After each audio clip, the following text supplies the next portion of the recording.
You ever notice how the world only remembers your name when you're standing on top of it? The day I watched a jet engine explode from 30 feet away me, name wasn't even supposed to be spoken.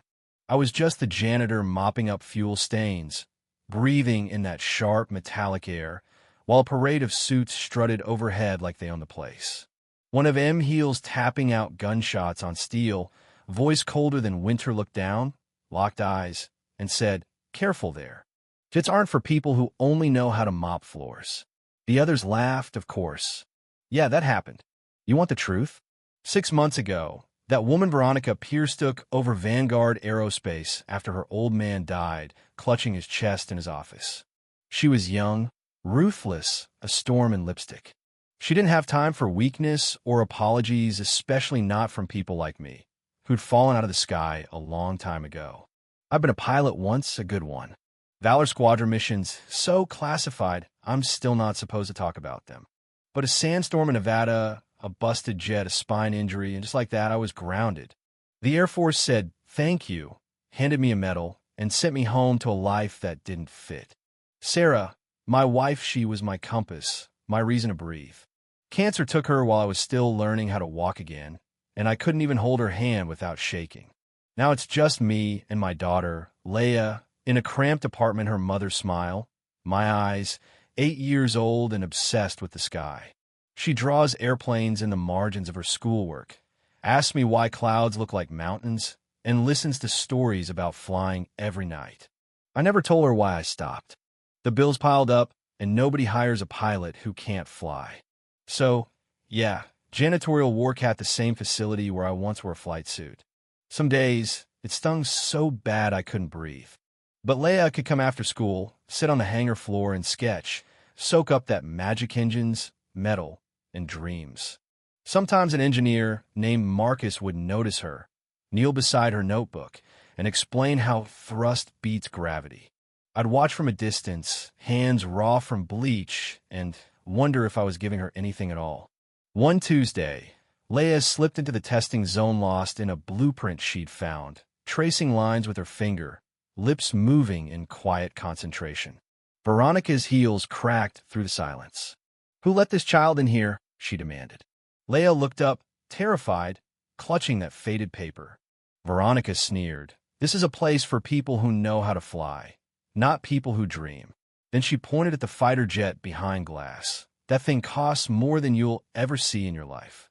Leia tried to apologize, but Veronica was already searching for whoever let a janitor's kid into her kingdom. By the time I got there, my heart was pounding, sweat soaking my uniform. "Sorry, my Emsh won't, what? Wander into $1 million facility again." She looked at me like I was a broken mop. "You think scrubbing floors will get you back into the sky?" I said nothing, just gathered Leia's trembling hand, set the blueprint down, and walked her out. That night, I sat on the edge of my bed, staring at the tattoo on my forearm iron wings, wings of valor, a piece of the sky I could never touch again. Sometimes, I'd remember dragging my wingman out of the desert, refusing a medal for saving a general's life. Most nights, I just checked on Leia, her notebook full of jets, in hopes I could never quite protect. Marcus, an old engineer with a lymph-feed seen enough to know the difference between a janitor and someone who'd been up there. He found an old photo, Valor Squadron at a gala, my face in uniform, medals across my chest. He started whispering, and soon the other engineers were swapping stories in the hallways. Some didn't believe it. Some wanted to. If he was a hero, why is he mopping floors, they'd ask. Marcus just shrugged. Maybe because heroes don't always get happy endings. One Friday, the whole place was buzzing. The Apex 7-engine Veronicas shot at Glory was set for a live demo in front of half the Pentagon. But something was wrong. The pressure spiked. Engineers argued. Veronica barked orders, her mask of confidence slipping. The entire company's future hung on that test. I should have stayed invisible like I'd practiced. But I glanced at the schematic on the wall and saw ITSECON exhaust valve reversed. A deadly mistake, the kind that kills pilots. My chest tightened. I thought of Leia. I thought of every kid who dreams of flying. I thought of the pilots who might not come home. So I stepped forward. "Excuse me," I said. Veronica snapped, "What?" Second exhaust valvites reversed. It'll fail at altitude. The room went dead quiet. Someone laughed until Marcus pulled up the diagram, his face draining of color. He's right. 3 minutes later, the lead engineer confirmed it.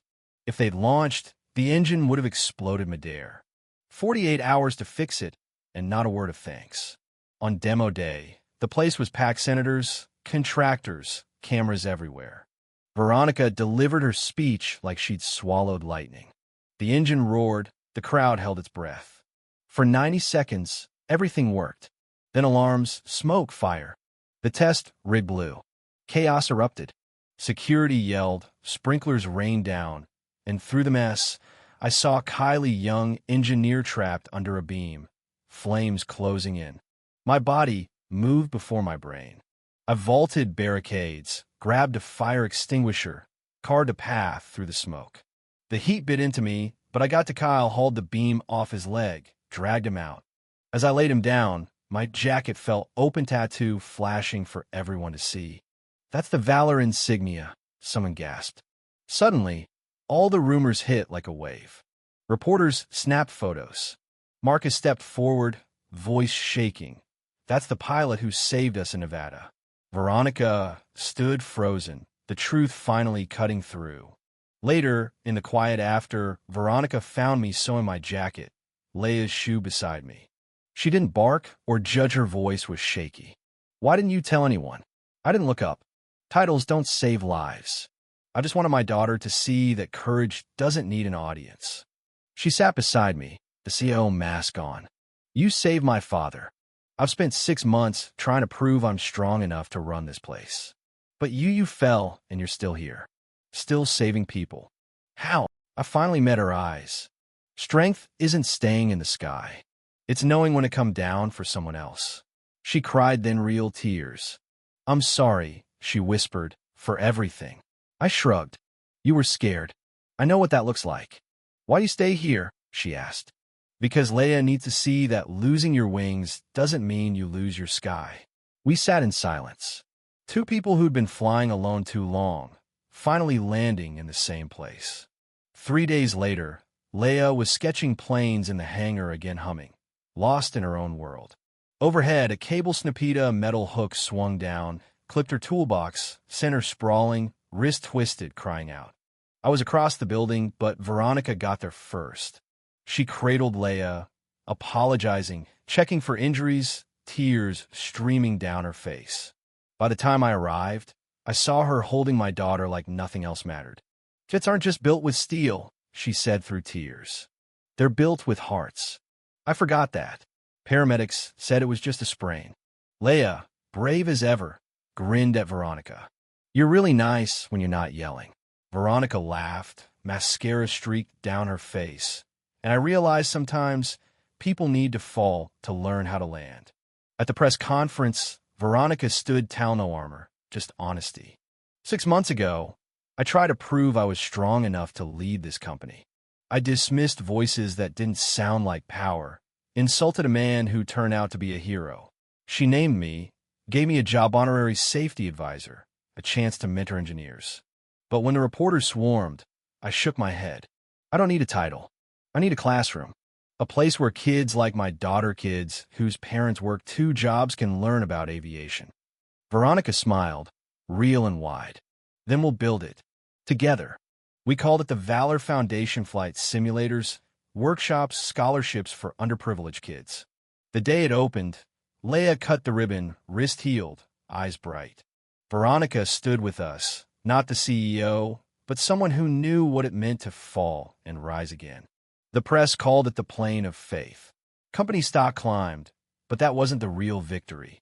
The real win was the hangar full of kids' 50 dreams where there used to be none. A little boy tugged my sleeve. "Can anyone learn to fly?" I knelt, met his eyes. "Anyone willing to fall first?" He grinned, and for a second, the world felt brand new. That evening, as the sun bled gold across the runway, I ran my hand over the new jet iron wings painted on the fuselage, a promise to everyone who'd ever been told they weren't enough. Veronica joined me, sneakers and jeans, no armor. "Do you miss flying?" she asked. I nodded. "Every day." But I found something better a reason to stay grounded. She smiled, understanding in her eyes. My father always said the best pilots aren't the ones who fly the highest, but the ones who bring everyone home. I laughed softly. Your father was a wise man. He learned it from you, she said. We watched the sky pink, purple, endless. The hangar filled with laughter and hope. For the first time, neither of us felt alone. We'd both fallen and learned to fly again, just differently. As the evening faded, Veronica asked, "Why didn't you hate me?" I shrugged. I saw myself in you. I was terrified of falling, so I pushed everyone away until Leia showed me falling doesn't mean you're broken. It just means you're human. She wiped her eyes, relief softening her features. I forgot how to be human, she whispered. I smiled. Let's learn together the same way you're teaching me to build again, to hope. She squeezed my hand, a deal between equals. Above us, the iron wings caught the last light. Not just a Plania legacy. Proof that even when you fall, you can teach others to fly. Sometimes, if you're lucky, you find someone willing to fly beside you. Looking up at those first stars, I thought of Sarah, of Mission Survived, of every person who ever reached for the sky and found something better on the ground. You ready to go home? Veronica asked, voice warm, gentle. Yeah, let's go. Now tell me do you really think it means to fall and get back up? Would you build a world where anyone can touch the sky, no matter how many times they've crashed? Drop your thoughts in the comments. Justice, second chances, flight, where do you stand? Your story matters too.